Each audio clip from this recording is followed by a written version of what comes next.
스티븐 코비라는 분이 오늘 내 인생 최고의 날이란 책을 썼는데요. 그 안에 이런 내용이 나옵니다.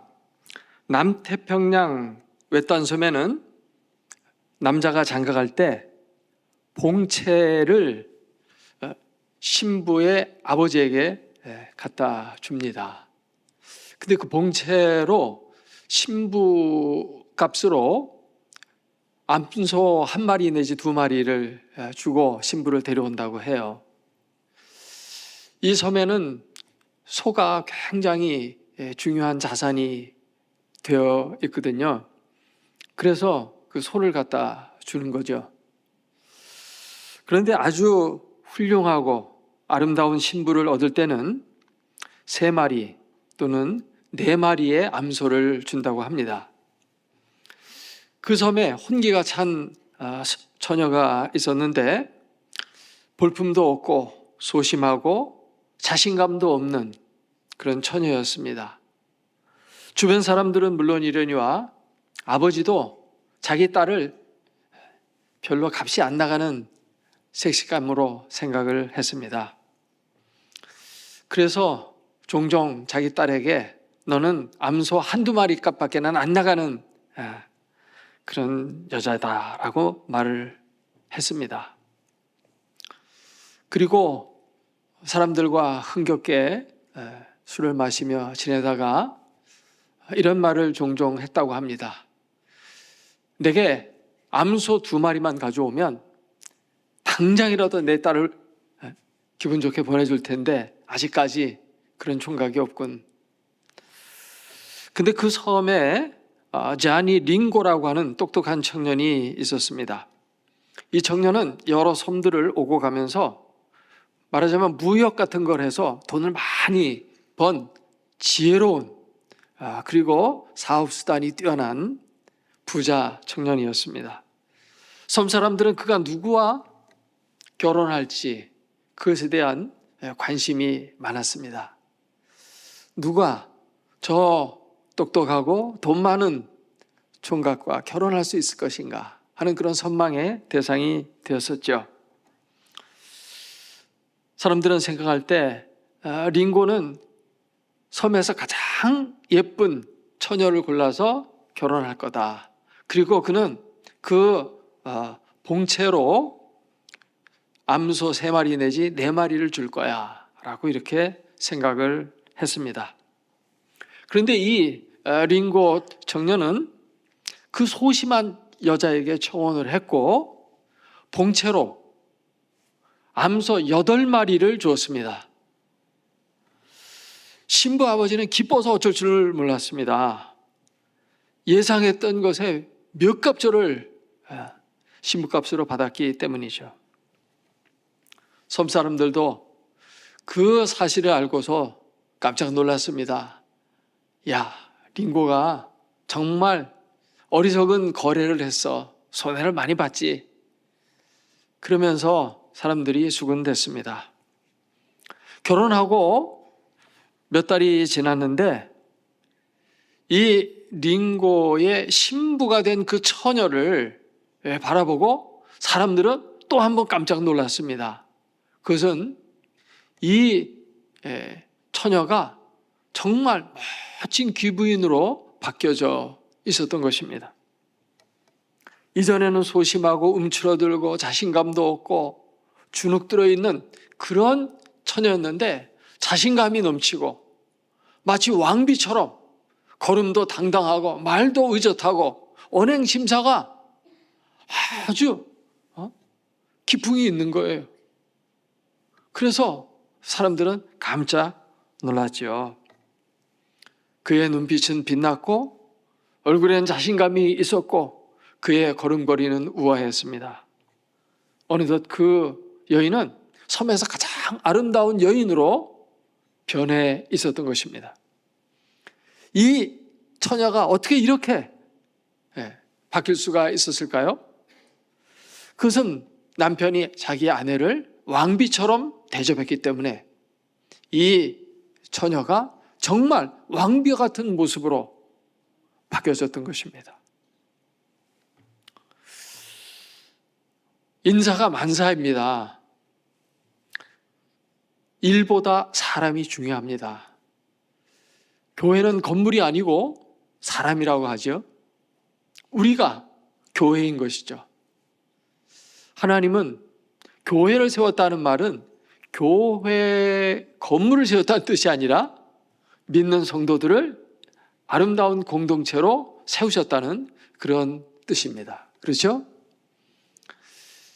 사람을 아름답게 세워서 그 가운데 거하기를 기뻐하시는 분이 하나님이십니다. 그런데 이 교회를 하나님께서 아름답게 만드시기 위해서 지불한 대가가 있습니다. 그 대가가 무엇이죠? 자기 아들의 생명값을 지불한 겁니다. 예수님이 십자가 달려 죽으심으로 그 피값으로 우리를 사셔서 교회를 만들었습니다. 여러분과 제가 교회입니다. 이렇게 귀중한 값을 치러서 우리가 그리스도의 신부가 되었는데 우리는 어떤 존재가 되어야 마땅할까요? 예수님을 믿으면서도 여전히 주눅 들어 있고 의기소침하고 자신감이 없고 그렇게 살면 안 되겠죠.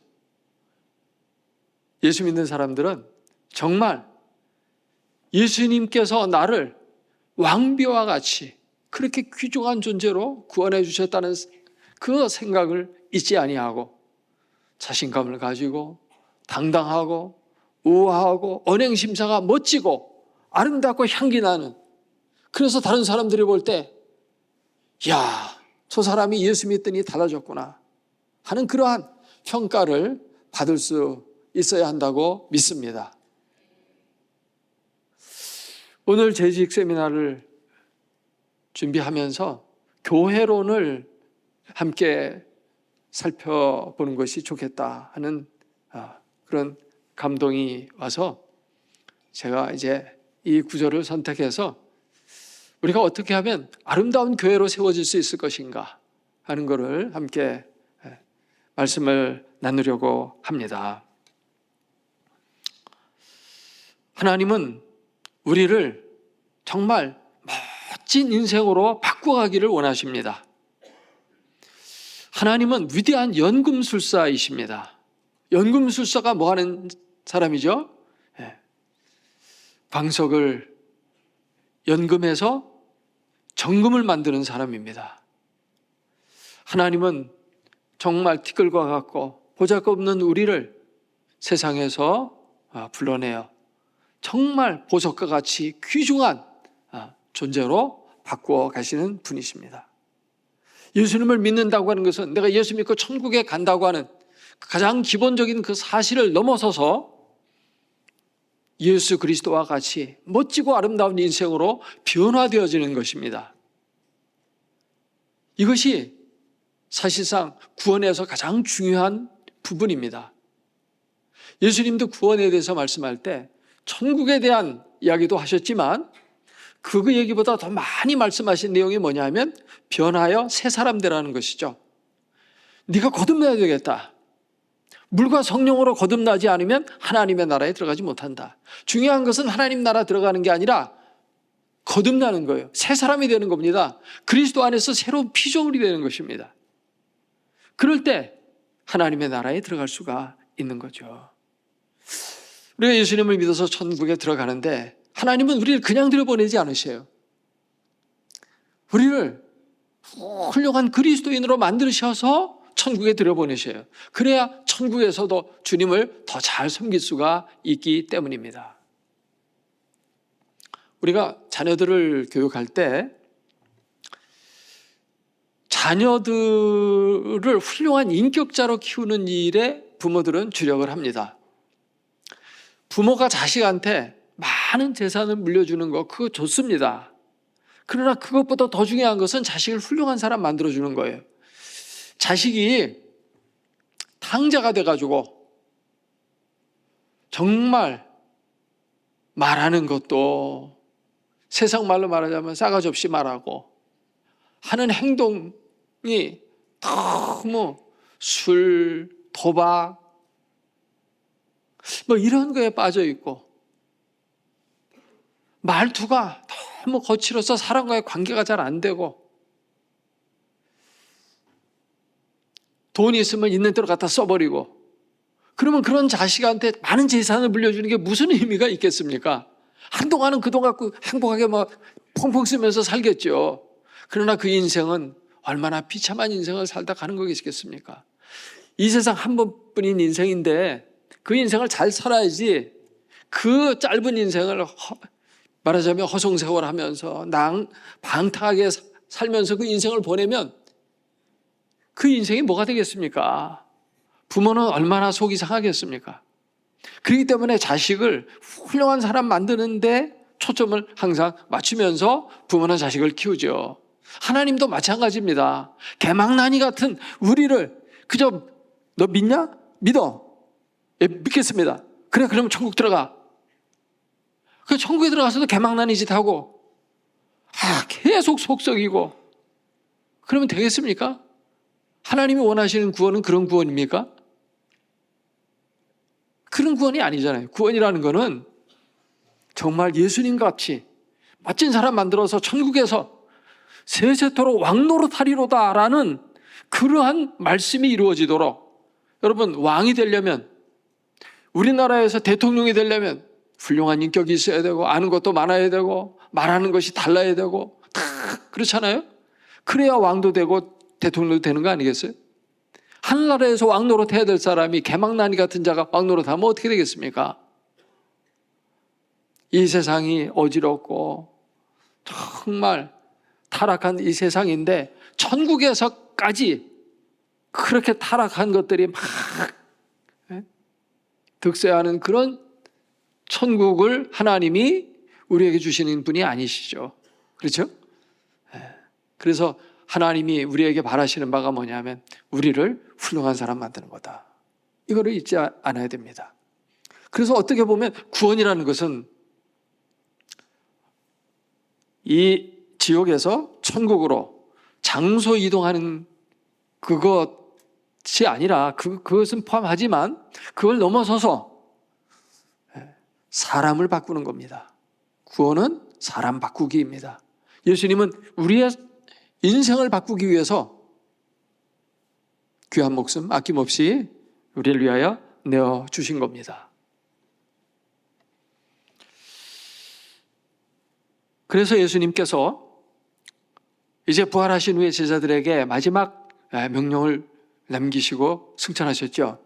이 말씀을 지상명령이라고 하는데, 지상명령이라는 말은 한문으로 지극히 높은 명령이다. 이것보다 더 높은 명령은 없다. 그런 뜻이죠. 그것은 너희는 가서 모든 민족을 제자로 삼아 아버지와 아들과 성령의 이름으로 세례를 주고 내가 너희에게 분부한 모든 것을 가르쳐 지키게 하라는 것입니다. 제자가 되라고 그렇게 말씀하셨습니다. 제자가 되고 제자 삼는 제자가 돼야 돼요. 이 마태복음 마지막 장의 말씀을 보면은 모든 사람을 제자로 만들려고 그랬거든요. 그냥 예수님을 믿어서 천국에 들여보내는 것이 아니라 예수님의 제자, 다시 말하면 예수님과 같은 그러한 훌륭한 삶을 살아가는 인격자요, 생활자로 만들라는 거거든요. 많은 사람들이 오해하는 것 가운데 하나가 뭐냐면, 우리가 신앙생활 할 때 제일 먼저는 신자가 되고, 신자가 된 사람 중에서 일부가 제자 훈련도 하고 사역 훈련도 하고 뭐 무슨 훈련들을 해가지고 제자가 되는 거다, 이렇게 생각하는 경향이 있어요. 근데 그게 아니고 우리가 예수님을 믿는다는 것은 제자가 된다는 것이에요. 제자가 되는 것이 바로 예수님을 믿는 거예요. 분명히 말씀했죠. 너희는 가서 모든 민족을 제자로 삼으라고 그랬지, 너희는 가서 모든 민족을 믿게 해서 그 중에서 착실한 사람들, 따라오는 사람들을 제자로 키우라, 그렇게 말씀하지 않았습니다. 모든 민족을 제자로 삼아라. 모든 믿는 사람은 다 제자가 되어야 된다, 그런 말씀이거든요. 아멘입니까? 예. 주일날 성전이 가득 찰 텐데 제자 훈련 받는 사람은 좀 이렇게 적은 것 같습니다. 이것은 사실은 잘못된 거죠. 모두가 다 제절전 꼭 받아야 하는 겁니다. 예수님은 이 땅에 오셔서 우리를 지옥에서 천국으로 옮겨주시기 위해서 십자가를 지시고 부활하셨습니다. 근데 그것이 전부라면 그것만 하시면 되는데 3년 동안 뭐 하셨습니까? 제자를 부르시고 그들을 데리고 다니시고 그들을 가르치시고 양육하셨습니다. 십자가와 부활, 그거는 짧은 일주일밖에 안 돼요. 그냥 우리가 보통 고난주간 지내면서 예수님의 십자가와 고난 그리고 부활을 묵상하잖아요. 며칠 안 돼요.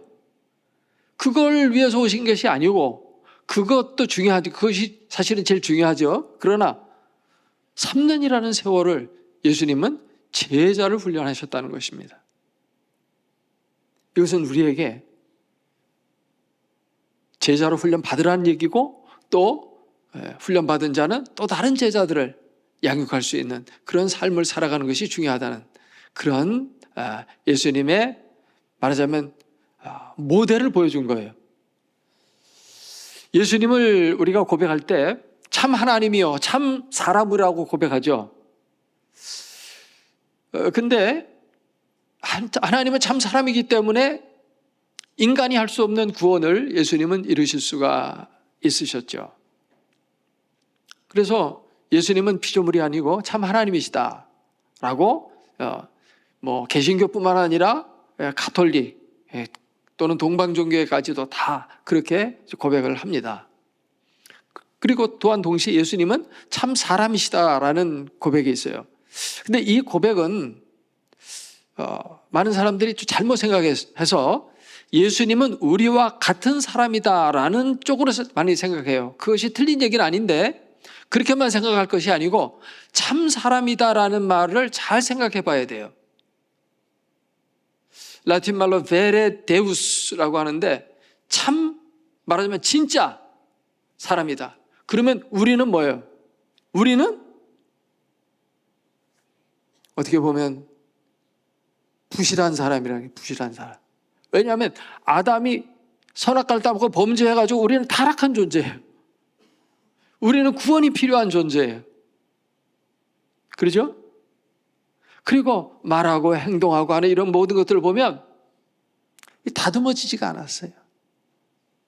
말의 실수도 많고 행동도 이상하게 하고 욕심 부리고 자기밖에 모르고 이렇게 살아가는 모습이 있거든요. 이건 제대로 된 인간이 아니에요. 하나님이 창조하신 가장 이상적인 인간의 모습이 아닌 것입니다.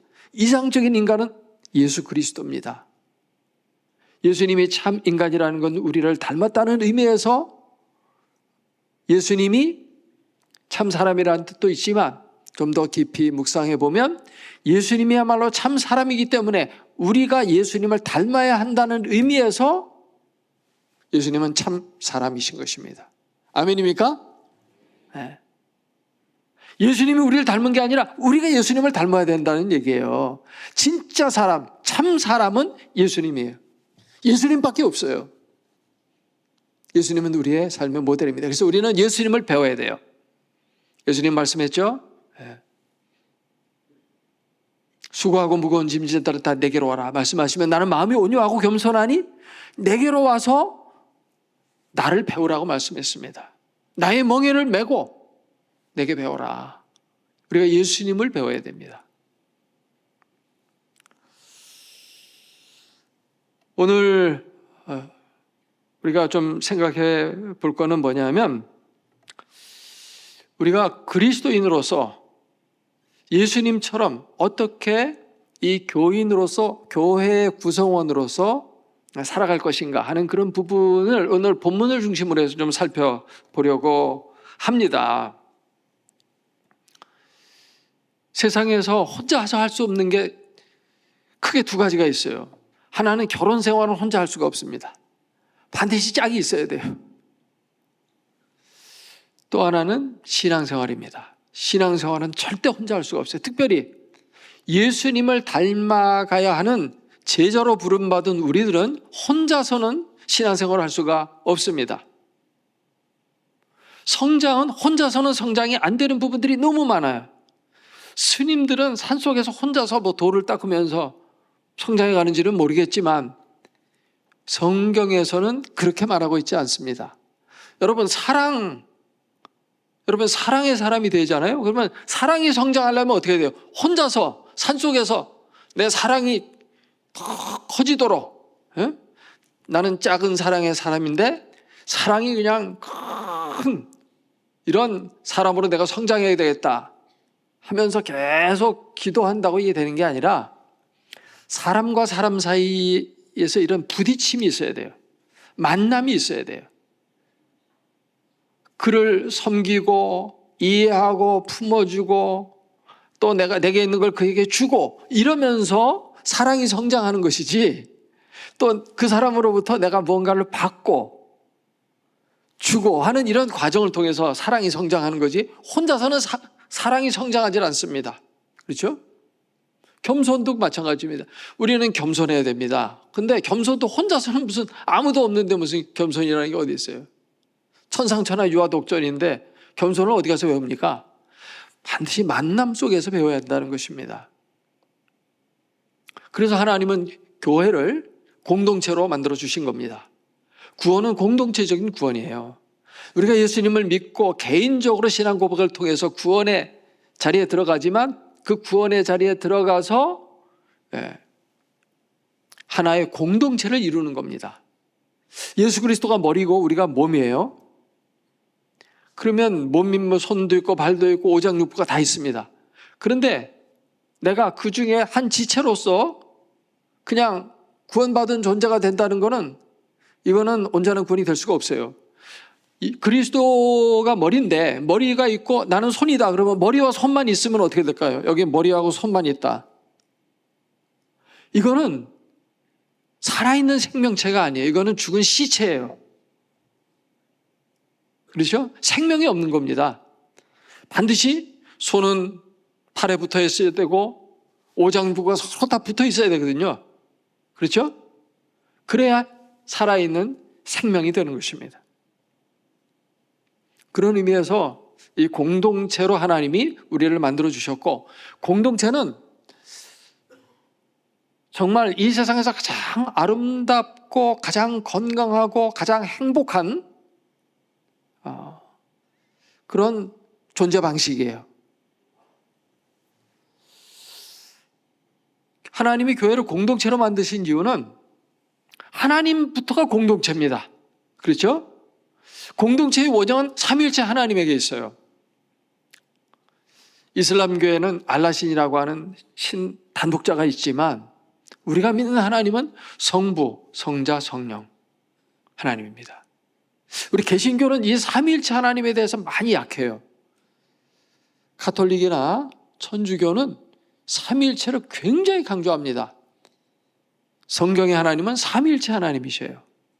그들이 강조하는 거는 그 형식에도 나타나요. 그들은 항상 기도할 때 머리에다 한번 찍고 배에 한번 찍고 가슴에 이렇게 찍습니다. 그래서 성부, 성자, 성령 늘 이렇게 해요. 밥 먹을 때도 이렇고. 그러니까 항상 삼위일체 하나님을 생각하는 거죠. 제가 이렇게 이제 손 찍는 걸 보니까 가톨릭하고 동방정교회는 반대로 하더라고요. 로마 가톨릭은 이렇게 해요. 성부와 성자와 성령의 이름으로 이러고, 동방정교회는 성부와 성자와 성령의 이름으로. 다르죠?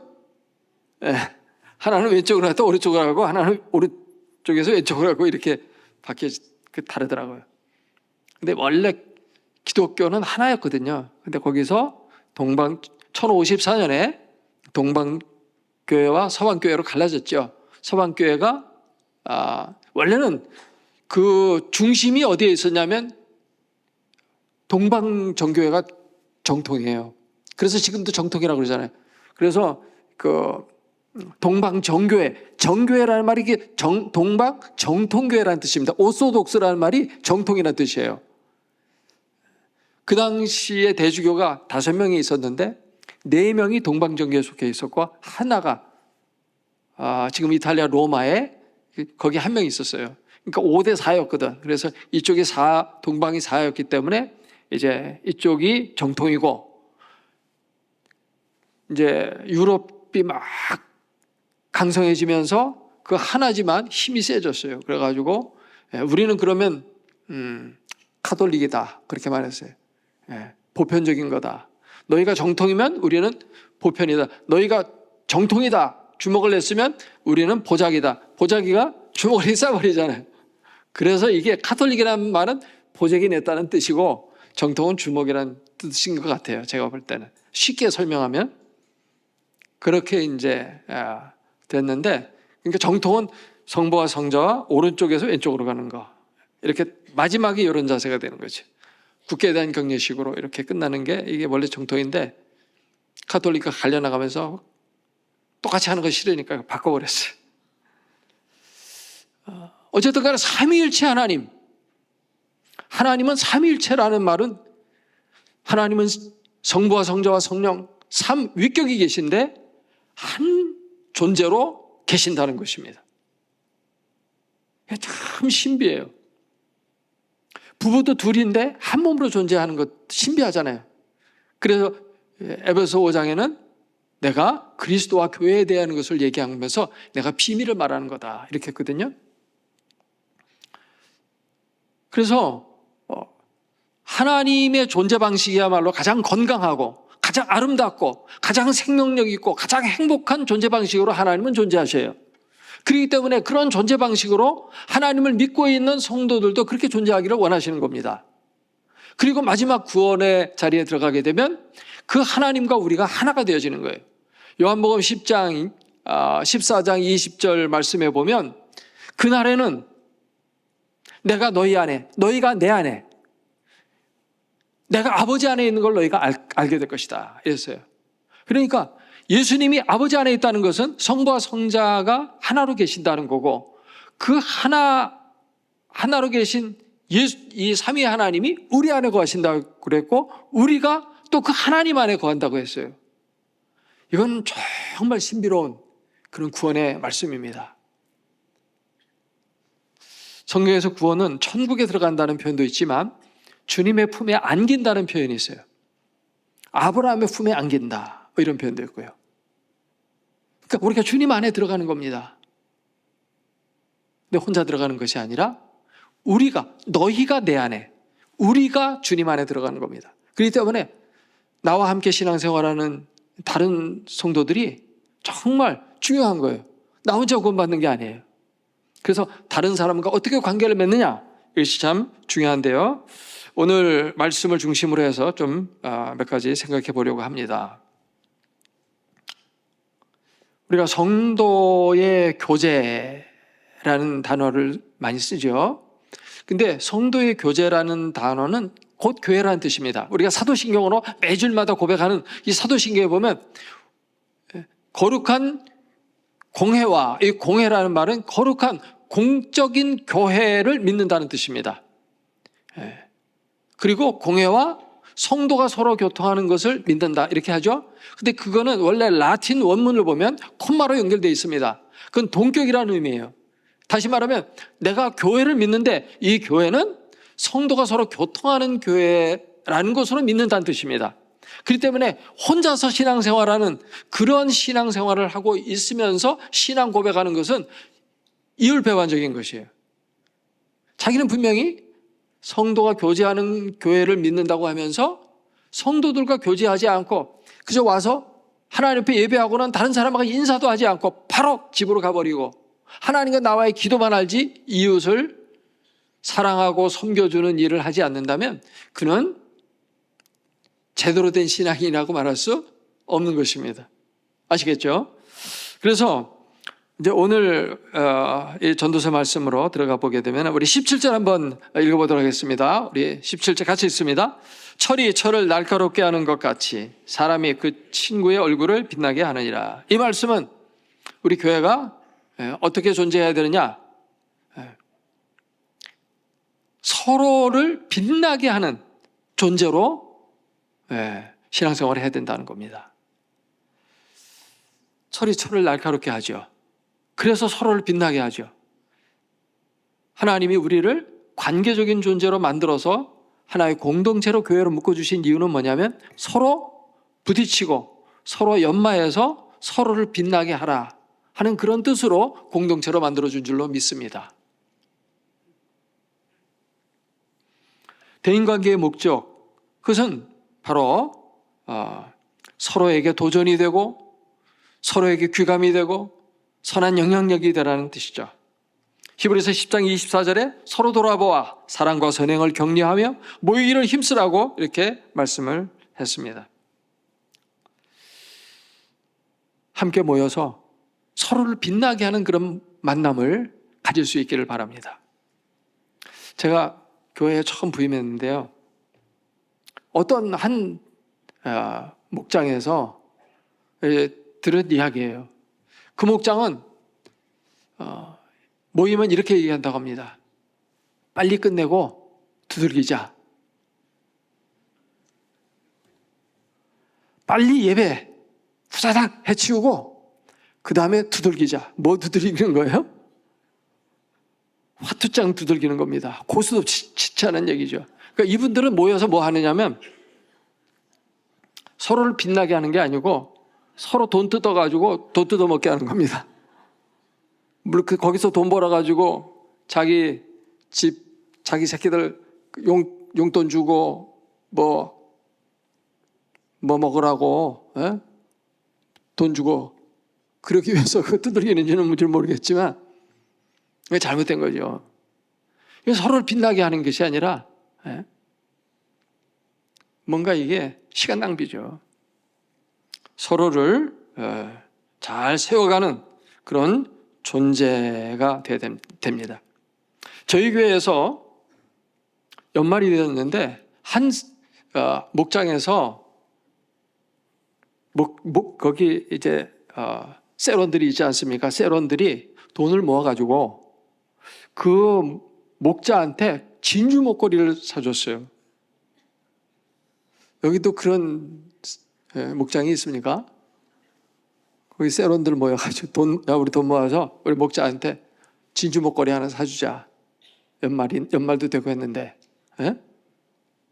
근데 왜 그렇게 했겠습니까? 그분은 정말 헌신적으로 그 세를 그렇게 돌보는 거예요. 그러니까 그 세론들이 너무 고마움을 느끼는 겁니다. 한 해 동안 그분과 함께 신앙생활을 같이 하는 동안에 믿음이 많이 자랐어요.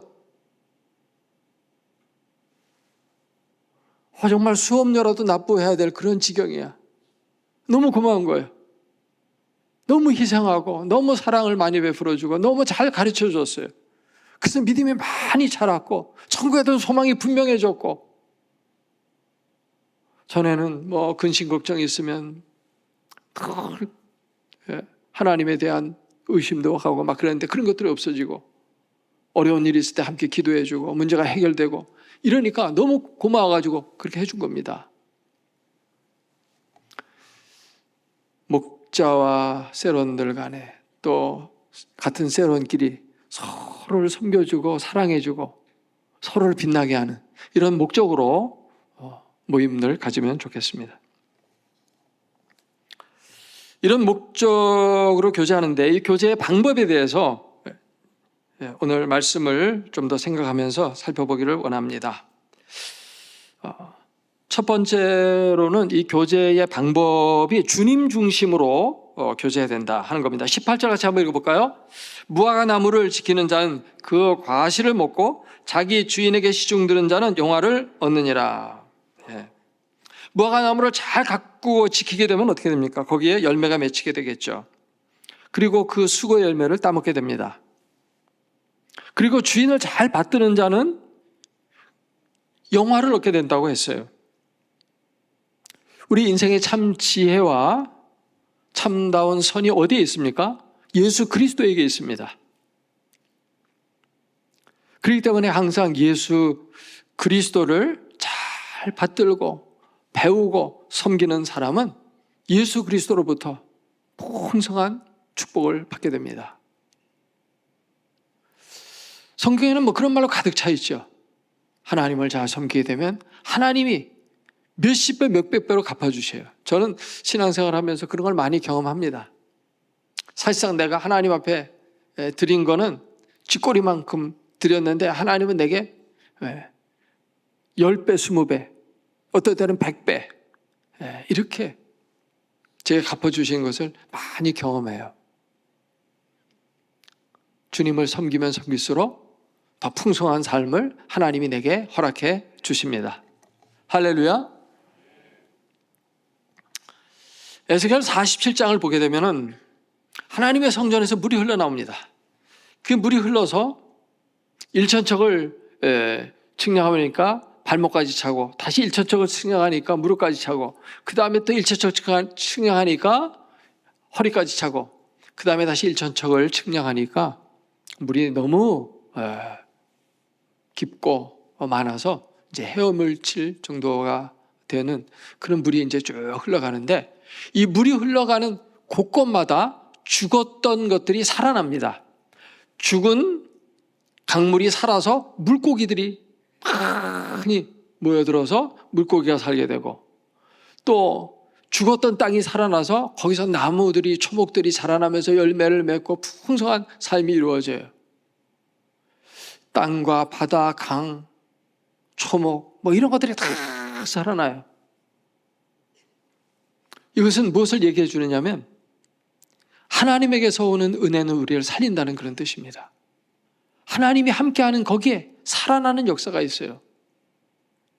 예수 그리스도, 그분을 섬기고 그분을 모시면 인생이 살아납니다.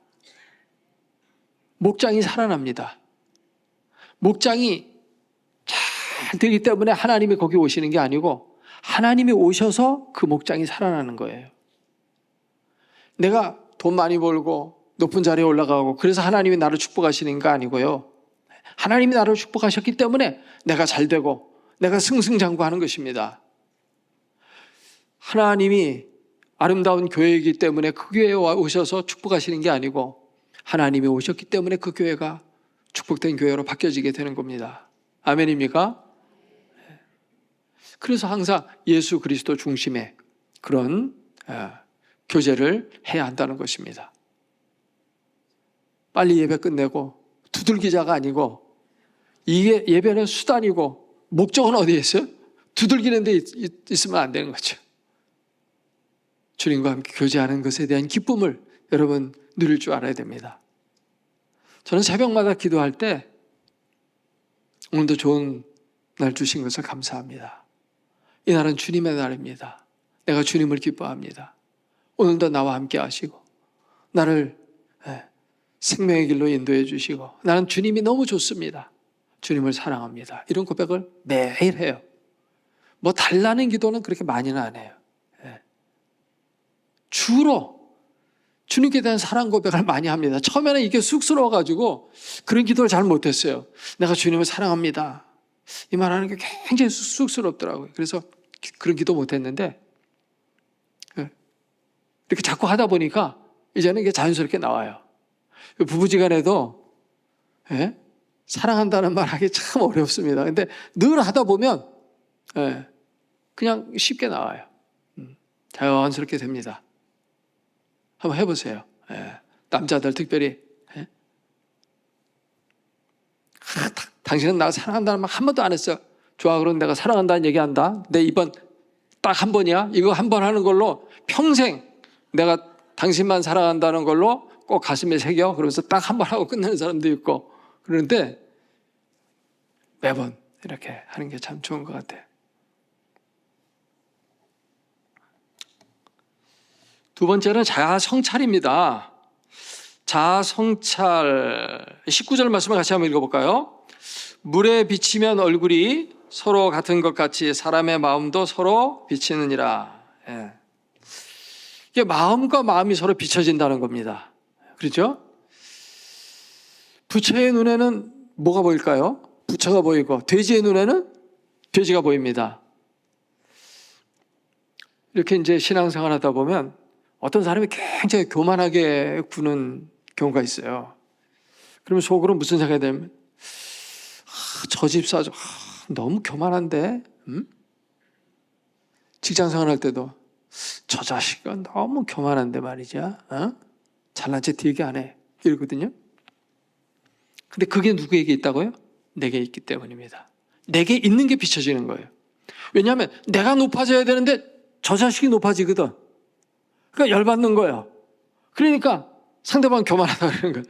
내가 높아지는 거는 아무런 문제가 없는데 저 사람이 높아지니까 내가 열받으니까 교만하다고 말을 하는 거예요.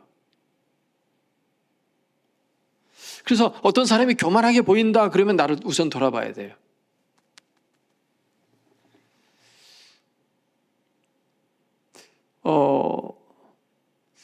가끔 자기 아내를 의심하는 그런 남편이 있다고 그래요. 그런 사람들을 의처증 환자라고 그러죠. 의처증 환자의 대부분은 바람 피는 남자들이에요. 자기가 늘 바람을 피니까 자기 아내도 바람이 피는 줄 아는 거예요.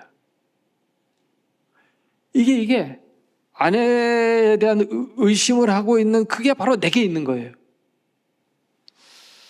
물에 얼굴을 비치면 서로 같은 것 같이 사람의 마음도 서로 비친다. 우리가 서로 그리스도를 비춰주는 그런 사람이 돼야 할 줄로 믿습니다. 아멘입니까? 제가 이 5가지의 그 교제의 방법을 쭉 찾아봤는데 5가지인데 손가락이 5개잖아요. 제일 처음에는 아까 말씀한 것처럼 예수 그리스도 중심, 주님 중심의 교제를 해야 된다. 두 번째는 이거는 가리키는 거거든요. 근데 남을 지적하기보다 나를 지적해야 돼. 나를. 자아 성찰을 먼저 해야 됩니다. 다른 사람의 허물을 보기 전에 먼저 나의 허물을 봐야 돼요. 다른 사람 눈에 티끌을 보기 전에 내 눈 속에 있는 들보를 먼저 봐야 돼요. 들보가 있기 때문에 제대로 볼 수가 없는 거예요. 그래서 내 눈에 있는 들보를 빼면 이제 잘 보이잖아요. 그래서 상대방의 티끌을 또 빼게 할 수 있는 거예요. 그러니까 성도의 교제를 할 때 먼저 자기를 잘 성찰하는 게 중요합니다. 자기가 먼저 바로 서야 돼요. 소방서 대원의 구조에서 제일 중요한 이론칙이 뭐냐 하면 자기의 안전부터 확보하라는 겁니다. 내가 안전하지 못하면 상대방을 구해낼 수가 없어요. 물에 빠진 자를 건드려면 내가 먼저 안전이 돼야 상대방을 건져내야지 무조건 가서 구한다고 들어갔다가 둘 다 빠져 죽을 수 있고 불 속에 있는 사람 건져내는 것도 똑같고 그러거든요. 먼저 자기를 잘 성찰해야 됩니다. 성도의 교제에 있어서 두 번째는 자아 성찰입니다. 내가 정말 그리스도를 얼마나 사랑하고 그리스도를 반사하고 있는가. 그래서 사람들이 내 모습 속에서 그리스도를 보는가. 그리스도의 향기가 지금 사람들에게 잘 전달되고 있는가. 이런 것들을 살펴보아야 합니다. 세 번째로는 칭찬인데요. 21절을 보겠습니다. 21절. 도가니로 은을, 풀무로 금을, 칭찬으로 사람을 단련하느니라. 사람은 책망을 통해서 꾸지람을 하고 막 이런 걸 통해서 성장시킨 것이다라고 옛날 사람들은 다 그렇게 배웠어요. 근데 그거 그렇게도 되긴 돼요. 되긴 되는데 그것보다 칭찬을 통해서 더 잘 사람은 변화돼요. 칭찬을 많이 해야 돼요. 부부지간에도 서로 칭찬해야 되고 부모가 자식을 칭찬해야 되고 성도끼리 서로 칭찬하고 좋은 점을 자꾸 얘기해야 돼요. 세 번째, 첫 번째, 두 번째 했죠. 세 번째는 이거는 손이 제일 깁니다. 사람의 장점, 길장자 장점, 장점을 자꾸만 말해주는 거죠.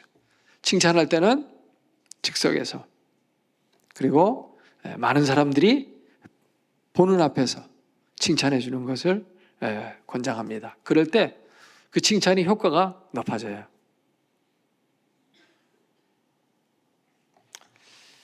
칭찬할 게 하나도 없는 사람은 어떻게 칭찬해야 될까요? 그런 사람도 칭찬할 게 있습니다. 군뱅이도 구르는 재주가 있다고 하니, 너 굴렀어? 우리가 애기가요, 이렇게 처음에 자랄 때 몸을 뒤집잖아요. 그러면 집안이 난리가 납니다. 막 박수치고 환호하고, 야, 우리 애가 뒤집었다. 아니, 엎어져 있다가 뒤집는 게 뭐 큰 대수 아니잖아요. 근데도 그래 칭찬하거든요. 별거 아닌 거라도 이렇게 찾아보면 다 있습니다. 예. 칭찬할 게 있어요. 그러면 사람이 달라집니다. 예. 남편이 조금 힘 좀 쓰고 뭐 이러면, 야, 우리 남편 힘, 대단한데? 아직까지도 젊어? 청춘이야? 그러면 할아버지가 그 다음날 새벽에 벌써 밖에 나가가지고 아령 들면서 이거 하고 있어요. 운동 좀 해. 그렇게 하지 말고 그냥 칭찬하면 가서 건강하게 자기가 노력하거든요. 칭찬은 이런 효과가 있습니다. 칭찬할 때는 구체적으로 이렇게 칭찬하는 게 좋고, 또 성품, 과정 이런 것들을 칭찬하는 것이 좋습니다. 넥타이 멋있다 이거보다도 넥타이 이렇게 옷에 잘 어울리는 넥타이 고른 거 보니까 미적인 감각이 있어 너는. 대단해. 이러면서 넥타이를 칭찬하는 게 아니라 그 사람을 칭찬할 때 기분이 업됩니다. 그럴 때 칭찬의 효과가 확 올라가죠. 그래서 그냥 어떤 외모만 칭찬할 것이 아니라 그 사람의 성품, 그 사람의 과정. 그러니까 뭐 좋은 점수 받아왔다 그러면 점수 잘 받았다 그렇게만 하면 무슨 수를 써서라도 컨닝을 해서라도 점수 받아와가지고 칭찬받으려고 할 수가 있거든요. 그런데 네가 정말 규칙적인 생활하고 열심히 공부하더니만 좋은 성적 거뒀구나. 넌 성실하기 때문에 뭐든지 넌 잘할 수 있어 하면서 그 성실한 걸 칭찬해주면 더 성실하게 공부도 하고 일도 하고 이렇게 되겠죠. 그 다음에 이제 네 번째로는 면책입니다. 이 잠언 27장 오늘 읽지는 못했지만 5절과 6절을 한번 같이 읽어보도록 하겠습니다. 면책은 숨은 사랑보다 나으니라. 친구의 아픈 책망은 충직으로 말만한 것이나 원수의 잦은 입맞춤은 거짓에서 난 것이니라. 면책이 숨은 사랑보다 낫다 이렇게 말해요. 요즘은 책망이 사라진 시대가 됐습니다. 책망하지 마라, 꾸지람하지 마라. 그런데 성경은 책망을 하라고 되어 있습니다. 남이 잘못되는 걸 보고 책망할 줄도 알아야 됩니다. 그래야 그 사람이 망하지 않습니다. 어떻게 보면 책망함으로 그 사람과의 관계도 거꾸로워질 수도 있고, 그렇지만 책망할 때는 책망을 하는 것이, 그것이 진짜 사랑이 되는 거죠. 뒷담화하면 안 되고 면책을 해야 돼. 면이란 말은 얼굴 면자, 얼굴 앞에서 면책해야 돼요. 앞에서는 막 좋은 얘기 막 하고 뒤에 가서는 그 뒷담화 한다고 그러죠. 뒷담화 해가지고 그러면 안 됩니다. 사람을 변화시키고 성장시키는 그런 학문이 이제 발전되면서 대개 이제 세 가지 유형이 있는 것 같아요. 뭐 여러 가지가 있지만 줄이면 가르침, 영어로는 티칭이라고 하죠. 그 다음에 코칭, 그 다음에 멘토링, 뭐 이렇게 세 가지로 저는 그냥 줄여서 생각을 해요. 티칭은 가르치는 자 중심이야. 그냥 주입식입니다. 계속 주로 가르치는 자 중심이야. 듣는 사람은 수동적으로 받기만 해. 그 반대가 코칭이에요. 코칭은 학생 중심, 내담자 중심. 그래서 그 사람이 하고자 하는 거를 잘할 수 있도록 도와주는 게 코칭이라고 할 수 있어요. 그래서 20세기에 들어오면서 코칭이 굉장히 인기를 끌었습니다. 그래가지고 뭐든지 이제 코칭이에요. 심지어 크리스천 코칭도 있고요. 부모 코칭도 있고 감정 코칭도 있고 막 엄청난 코칭에 대한 게 수백 건이 쏟아져 나왔습니다. 근데 이 코칭은 상대방 중심으로 하다 보니까 그 사람이 원하는 걸 그냥 잘하게만 도와주는, 효율성 높여주는 쪽에 좀 강조가 있어요. 이제 극단적으로 말해서 이제 그런 거예요. 그러다 보니까 이런 사례가 있습니다. 어떤 사람이 왔습니다. 이제 그 사람을 코치해 줘야 되는데 어떻게 하면 제가 하고 싶은 일을 잘할 수 있을까요? 제가 도와드리겠습니다. 이제 코치가 얘기를 합니다. 뭘 하고 그런 원하십니까? 저 죽고 싶습니다. 그래요? 그러면 어떻게 죽으면 잘 죽을 수 있을까요? 제일 안 아프게 죽으면 좋겠습니다. 그래요? 뛰어내서 죽는 건 어때요? 그거 좋을 것 같습니다. 제가 그럼 창문 열어드리겠습니다. 창문 뛰어내려서 이런 식으로 가면 안 되는 거예요.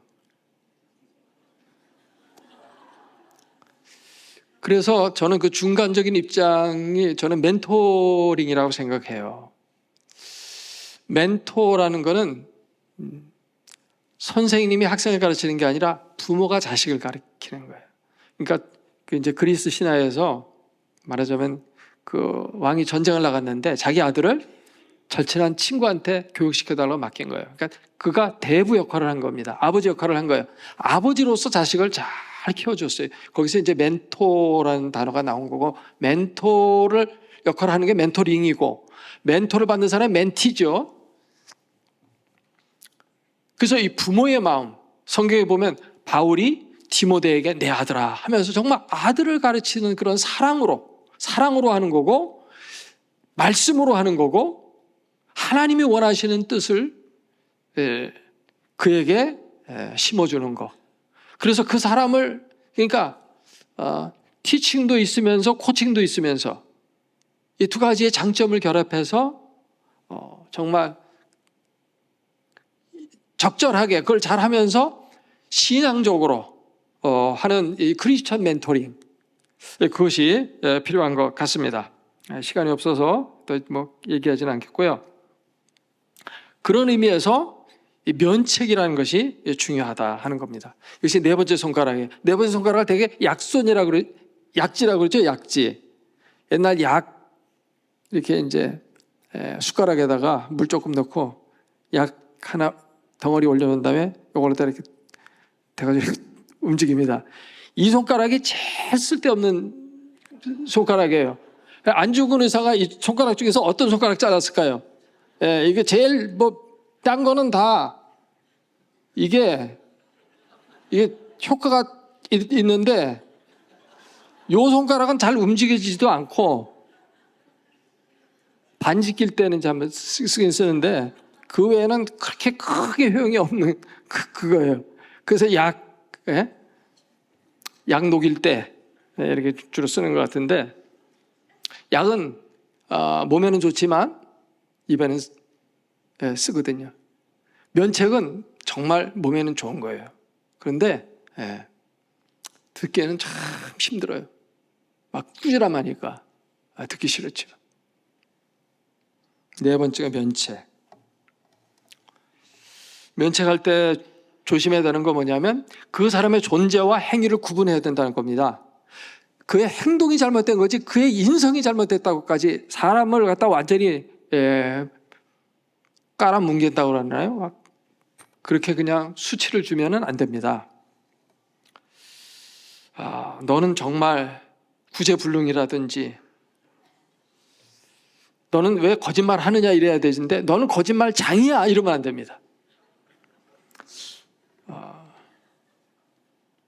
못된 놈, 고집부통, 인간성이 글러먹었다, 뭐 싸가지가 없다, 이런 부정적인 용어를 쓰기보다는 그의 자존심을 짓밟는 게 아니라 그의 행동 잘못된 거를 지적해 주는 거죠. 넌 참 사람 좋은데 이거는 고치는 게 좋겠다, 이런 식으로 행동을 수정해 주는 것이죠.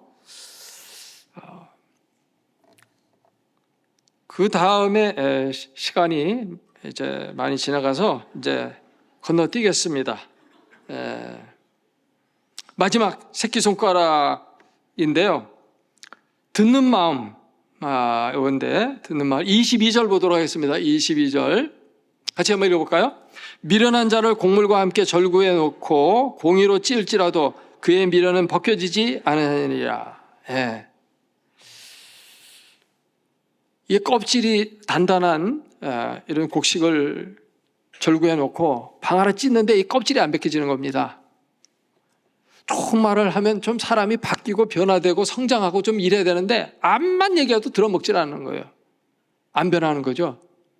근데 이게 사람이 이게 대부분의 사람이 다 그래요. 사람은 정말 안 변한다 하는 것이 거의 정설처럼 되어 있습니다. 사람은 안 바뀐다. 그러니까 책망도 하지 말고 그냥 그 사람 좋아하는 대로 하자 해가지고 코칭이 굉장히 인기를 끄는 것 같은데요. 사람은 안 바뀝니다. 근데 성령 하나님은 바꾸실 수 있어요. 창조주는 바꾸십니다. 사람을 거듭나게 하셔서 바꾸는 거예요. 그래서 바뀐다라는 생각을 이제 갖는 것이 중요하고요. 나도 이제 듣는 게 이제 중요한 겁니다. 듣는 게 지금 이제 5손가락을 다 했는데 마지막 이제 이 새끼손가락은 새끼는 이제 자식이라고 생각하는데 자식은 뭐 아는 게 없잖아요. 그러니까 부모 말을 잘 듣잖아요. 그래서 하나님 말씀을 잘 들어서 내가 훌륭한 사람이 되어야 되겠다 하는 것처럼 듣는 것이 참 중요합니다. 공동체 모임에서 칭찬을 또 잘 받을 줄 알아야 돼요. 칭찬해주면 막 부끄러워가지고 막 숨그러는데 칭찬은 칭찬대로 듣고 그러면서도 겸손하면 됩니다. 그리고 책망도 잘 들어서 내가 바뀌어줘야 돼요. 대화의 수준은 말하는 사람이 결정하는 게 아니라 듣는 사람이 결정합니다. 애들하고 얘기하는데 막 수준 높은 뭐 미분적분 이런 얘기를 할 수 없거든요. 듣는 애가 어린애면 어린애 수준에 맞추는 거예요. 듣는 사람이 그 대화의 수준을 결정하는 거거든요. 그러니까 듣는 게 상당히 중요한 겁니다. 많은 사람들은 듣는 거는 뭐 아무것도 안 하는 걸로 그렇게 생각하는데 그게 아니고 듣는 게 굉장히 중요합니다. 잘 듣고 경청할 줄 아는 사람, 그런 사람이 그 모임을 풍성하게 만들어 갑니다. 우리는 두 존재로부터 이제 들어야 되는데 하나는 사람들을 말 잘 들어야 되고 또 성령께서 내게 주시는 성령의 음성을 잘 들어야 됩니다. 성경은 들으라는 말씀이 굉장히 많이 나와요. 읽으라는 말씀보다 들으라는 말씀은 몇십 배 많이 나와요. 그래서 저는 큐티를 가르치면서 성경을 읽을 때 아침마다 성경을 읽는다 생각하지 말고 지금 하나님이 내게 말씀하신다 생각하고 조용히 귀담아 들어라. 성경을 읽으면서 들어라. 하나님의 음성이 들려올 거다. 그때 거기서 기록한 그 말씀을 가지고 오늘 여기서 하나님이 내게 말씀하고 계시거든요. 그렇기 때문에 성경을 묵상할 때 잘 듣는 게 중요합니다. 하나님 제게 오늘도 무슨 말씀을 하시렵니까? 잘 들어야 되고 공동체 모임을 좋게 만들기 위해서는 잘 들을 줄 알아야 됩니다. 어떤 사람은 말하고 싶어가지고 언제 저 사람 말하는 것에 끼어들까 그걸 다 노리고 있다가 그 사람이 숨 쉬는 순간에 탁 끼어들어가지고 자기 말을 가르쳐가 또 자기 말 계속하고 이게 말을 많이 한다고 좋은 게 아니고 잘 들을 줄 아는 거 듣는 훈련 많이 하면 좋아요. 그래서 이 5가지를 잘 하시면 공동체 모임이 활성화되면서 우리가 서로 철이 철을 날카롭게 하는 것처럼 그리스도를 닮아가는 아름다운 모임이 되고 교회는 모임이거든요. 그 모임이 아름답게 되면 이 교회도 아름다워지고 건강해지고 더 많은 사람들이 이 모임을 흠모하게 되고 더 성장하게 되고 축복된 그런 삶이 되어질 줄로 믿습니다.